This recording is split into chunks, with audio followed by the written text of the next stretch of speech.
চলে কেন আনফরচুনেটলি আমিও সমরেশকে ভালোবেসে ফেলেছি। কি করব বলো, কিচ্ছু করার নেই। তাই জন্য আমাকে কৌশিকীর সাথে সারাক্ষণই ঝামেলা লেগে থাকে।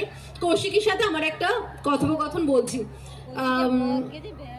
তোমাদের এটা মনে আছে তো যে কৌশিকী বিয়ের ইয়েতে সাইন করেনি?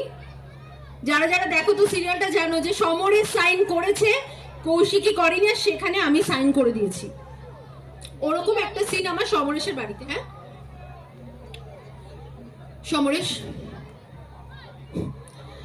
আমি এখানে কেন এসেছি সেটা তুমি খুব ভালো করে জানো।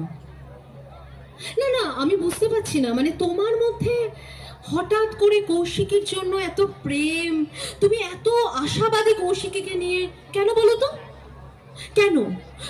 কৌশিকী তোমাকে ভালোবাসে না সমরেশ, কৌশিকী তোমাকে ভালোবাসে না। আমি তোমাকে